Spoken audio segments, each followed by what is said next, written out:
Hey, Joe, I need you to do a live shot in front of the courthouse at 5. I can't. I'm editing today.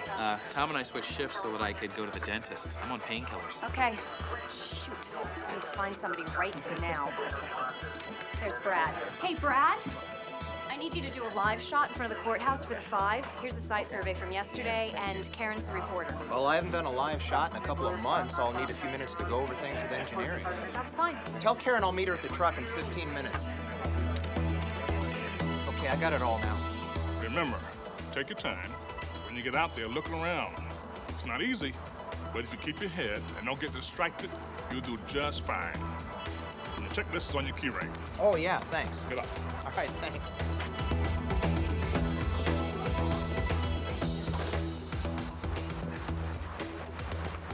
Okay, I'm here. Let's go. I'm almost ready. Just give me another minute. Okay, but remember, we're in the first block. We'll make it.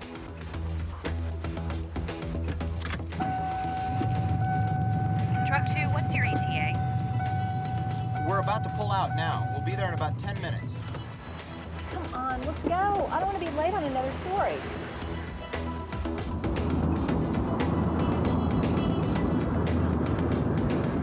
Okay, here's our spot from the site survey. Finally.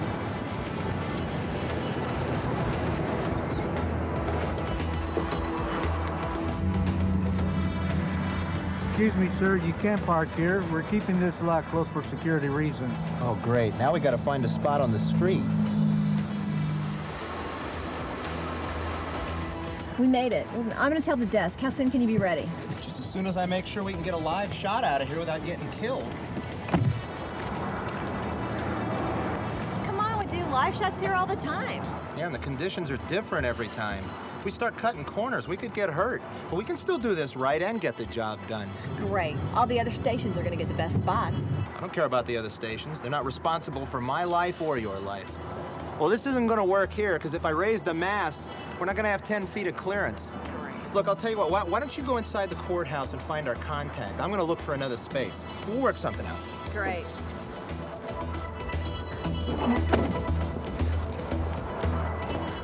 ENG, this is Brad in truck 2 over at the courthouse. We're not having luck in any of the usual spaces, but we're working on it. We'll have something for you. It's just going to take some time, because I got to run cable. Okay, 10-4. Do your best and let us know when you're ready. Let's see where the power lines are here. One here. We got plenty of clearance. There's good clearance for the mast. Let's see what else we got around here.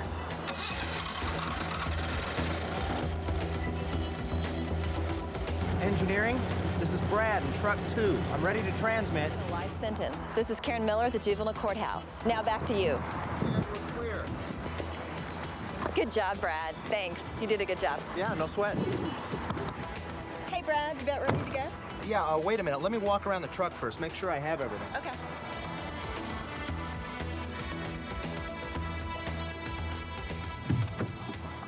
Okay, I got everything. Yeah, but did you lower the mast?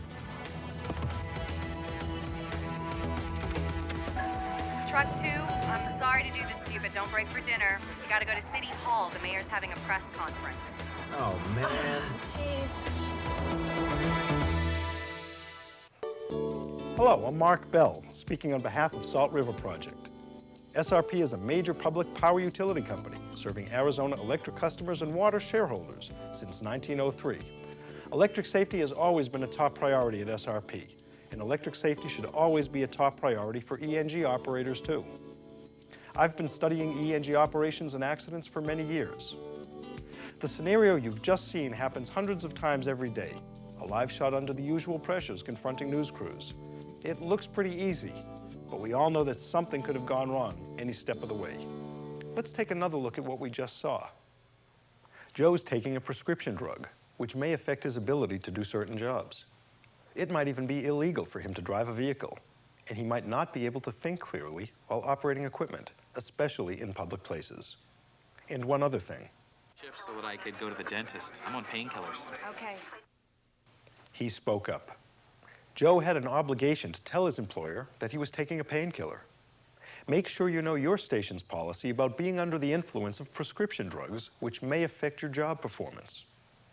And here's Brad, the inexperienced substitute, because he hasn't worked on the truck for a few months. It was good that he went over things with the chief engineer as a refresher. He also had a checklist covering key points of operating the truck. Now, what about the site survey?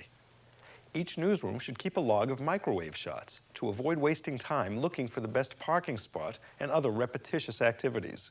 These surveys are very helpful, but many times you'll find yourself out on a shoot and the site survey won't apply because of unpredictable conditions. Then what do you do? Remember, take your time. When you get out there, look around. It's not easy, but if you keep your head and don't get distracted, you'll do just fine. That's a big problem, distraction. In fact, dealing with distraction is probably the biggest challenge facing an ENG truck operator. It's also a leading cause of industrial accidents. What are the distractions for ENG truck operators? Time pressure, equipment challenges, weather, story logistics, traffic, driving, emergency services people, scanners, cell phones, pagers, bystanders, or just plain old inattention. And how about nutrition? When was the last time you had a decent meal? Poor eating habits can lead to mental and physical fatigue, which can affect your judgment. In fact, one of the first signs of fatigue is errors in judgment. So when you're facing a problem, you might rush through the thinking process and settle on the first, not necessarily the best solution. Errors in judgment are a leading cause of industrial accidents. You can prevent them just by preventing the causes of fatigue. Because the challenges and distractions in the field are different from those in the newsroom, it's a good idea for assignment editors and producers to go out in the field a few times to see the situation firsthand. They'll have a much better understanding of what you're up against. Come on, let's go. I don't want to be late on another story. One more thing. How fast does your station policy allow you to drive? ENG truck drivers are not emergency services people. Broadcasters don't have the authority to break the speed limit while covering a story. And they don't get special parking privileges either. It sounds so simple to just go out and find a parking spot. But in the history of ENG, it has not always been that simple. All of the incidents you're about to see were the result of distraction during setup. In this particular case, it seems the operator didn't pay attention to the fact that he parked right next to a power pole with wires connecting to it from 3 different directions. In this next incident, the operator stated that he could not possibly have parked the truck where you see it here. Inattention, distraction, time pressure. Now in this incident, a veteran engineer was killed when he raised his mast up to a power line. Niles, get fucking out of there! In an amazing set of circumstances, this video was shot as the tragedy actually occurred. It was a rush setup with pressure from the assignment desk.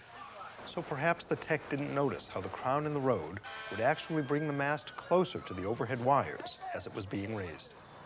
The reason you're seeing arcing on this antenna is because the power is flowing from the wire through the antenna to the center feed, down the mast, into the truck body, out the rear axle, and into the leg of the operator, who lay dead next to the curb. Here's the story of what happened to Jeff Fisher. Delta firefighters worked frantically to try to save a life. The life of a BCTV microwave operator, victim of a tragic accident. He was just getting out of his truck, and I stopped and talked to him and told him who I was, and he opened up that little panel up there, and he started to put that tower up. I didn't even notice it going up. But as the microwave dish atop the BCTV van was being raised for a live hit into the new news by this reporter, it touched a power line above. It got too close to the power lines, and as a result, the power arced and came down, and electricity passed on to your crew person. He was struck to the ground. From what we can tell, his injuries are quite serious, and he's been taken to the Delta Hospital, where he's being looked at right now. Not long after the injured microvan operator was taken to the hospital, the questions began on how the accident could have been prevented. Rule number 1 is look up. I mean, power lines are obviously a hazard. It's no different than setting a hydro worker working on a cherry picker. You know, look up, see where you're going. Jeff Fisher, 36, succumbed to his injuries. His mother, 2 sisters, and a girlfriend lost a family member. And so did his colleagues at BCTV. The story of Jeff Fisher's death did not end when Jeff died. Police and firefighters at the scene narrowly avoided potential injury when they walked dangerously close to the body and the truck, which may have still been energized. Nobody knew. But perhaps the most ironic part of this story is knowing that just 9 months earlier, Jeff Fisher had passed a written test on ENG truck operation. There are lots of lessons to be learned from these incidents. For example, what do you do if your truck makes contact with a power line? It all depends on where you are in relation to the truck. If you're alone and you're outside the truck, don't go near it. Don't touch it. Stay back and keep others away as well. Call 911 or ask someone else to get help. If your truck is touching a power line, it is no longer a truck, it is a power line.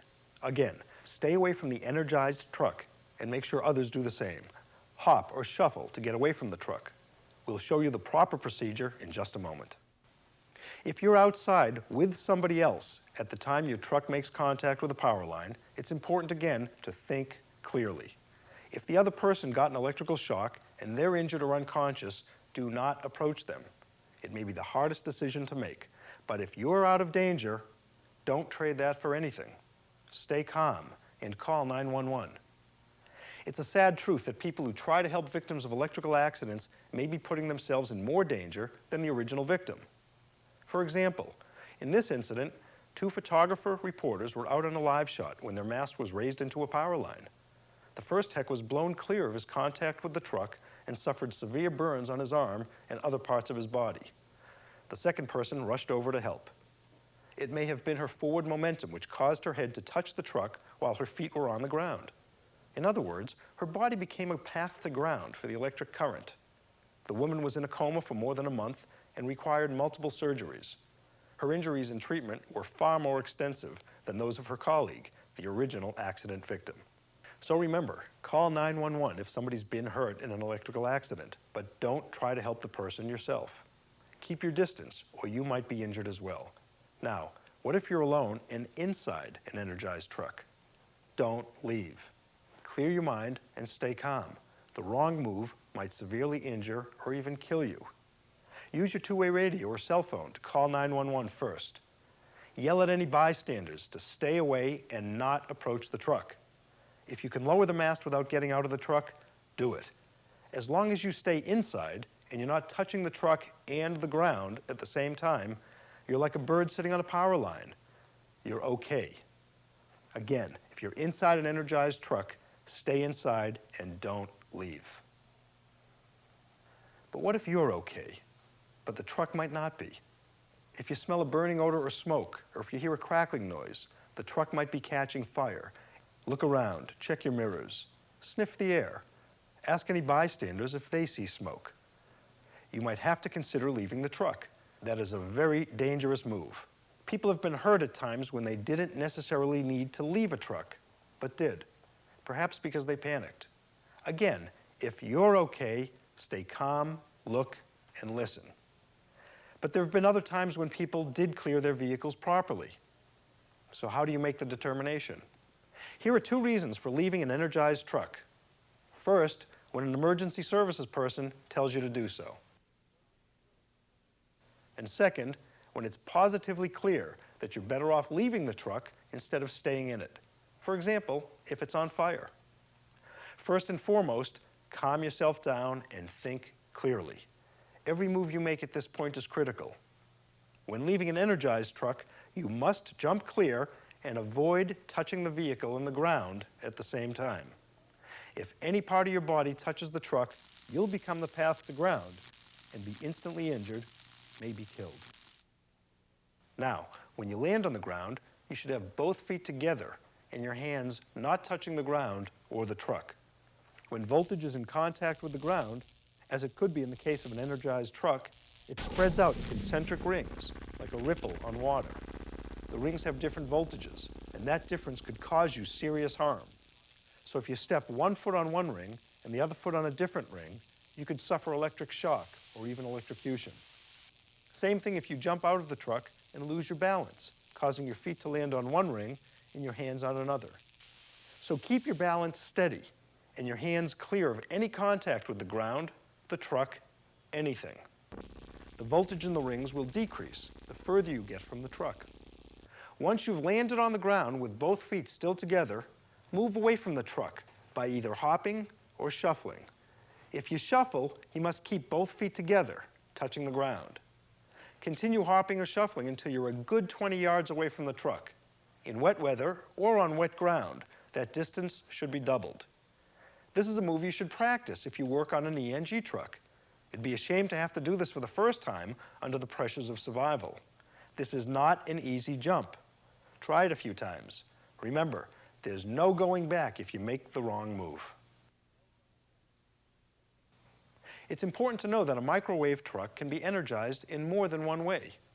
Having the mast touch a power line is, of course, one example. Running over a downed power line is another. Plus, if a power line should fall on your truck, that would also cause it to be energized. So your duty as an operator is to avoid these scenarios by taking the proper precautions. We've already seen what happens when you don't. Electrical burns are among the worst of all burn injuries. They tend to be deeper and more extensive than surface burns. That's because electrical arcs will take the shortest path to ground as they pass through human tissue at 5,000 to 10,000 degrees Fahrenheit. Remember, contact is contact. The average hospitalization for an electrical burn victim is 2 months and requires 4 surgeries, and the person's family and loved ones often suffer more. Of course, the best scenario is not having to go through this in the first place. So how do you avoid an electrical accident involving an ENG truck? Well, first and foremost, you, the employee, are responsible for your workplace behavior. That means you have the last clear chance to save yourself from injury. Would you purposely take a truck, park it under a power line, raise the mast up to the point of contact with the line, and then touch the truck? Of course not. So here are some tips on how to actively avoid an accident. First, parking your truck is the most critical move, so avoid distraction. It's entirely possible that a crew would park a truck, then go off and do something else and return without checking for power lines. Then, all of a sudden, they find they have to do a quick feed, and they raise the mast without looking. Your first priority after parking the truck is to get out and look up, regardless of the circumstances and the weather. Know the area around your parking spot. When you're ready to raise the mast, always step away and look at what's around you. Get the big picture. Walk far enough away to see everything around your truck. There could be lines running pole to pole or from poles to buildings. And power lines don't always run parallel down the street. They can run in any direction. So don't think about where the power lines aren't. Think instead about where they are. All power lines are dangerous. When you set up the mast, it must be at least 10 feet from the nearest power line. That applies all around the line, not just next to it, but under it as well. And the distance increases when the voltage is higher. Here's a look at what Arizona law says about line clearances. But each state has different laws, so you should contact your local electric utility to learn the legal clearances for power lines in your state. Such laws usually include penalties for violations. So producers and assignment editors will have to realize that there will be times when a live shot just won't be possible from a certain location. Broadcasters are among the majority of the population classified as unauthorized and unqualified to be working close to power lines with an elevated structure. Simply put, we have no right or reason to be there. Here's another tip. If you're not using a wireless system, make sure there's lots of cable in your truck. So if you do need to park away from power lines, you'll still be able to get a live shot out. And make sure you have a powerful spotlight like this one. A garden variety flashlight might be inadequate when much stronger lights are available for under $50. Use your light to thoroughly search overhead. Power lines are not reflective, so take your time checking. Your life will depend on it. You should also carry a couple of reflective vests to wear at the scene of every nighttime live shot. OSHA has already cited one broadcast station for not having a written policy about nighttime work procedures. Don't wait for an accident before you decide to wear the appropriate gear. And for special events involving big crowds, you should consider securing a mast height perimeter around the truck. That would prevent any injuries if the mast is toppled over by an unruly crowd or a mechanical failure. Imagine if that happened and a power line grounded right in the middle of a public event. Now what about lightning? What should you do if you're out on a live shot and there's lightning in the area? Lightning is very dangerous, so you'll need to know how to protect yourself. We strongly recommend you obtain the latest information from the National Lightning Safety Institute, which has a website, lightningsafety.com. Find out where your station keeps a copy of the truck manufacturer's owner's manual and read it. Make a copy for every operator.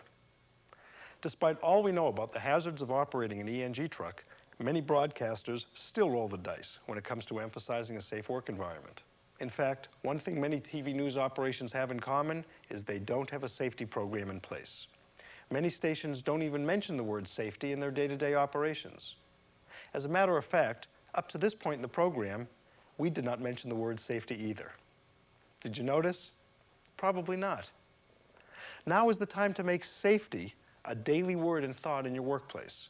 Accidents can happen at any time with even the most experienced people, but your knowledge and vigilance towards on-the-job safety will help reduce the chance of accidents now that you know how to prevent them. On behalf of SRP, I'd like to thank you for joining me, and I hope you'll not only practice the safety techniques we discussed, but also spread the word with your coworkers. It's a story they won't want to miss, because safety is always good news.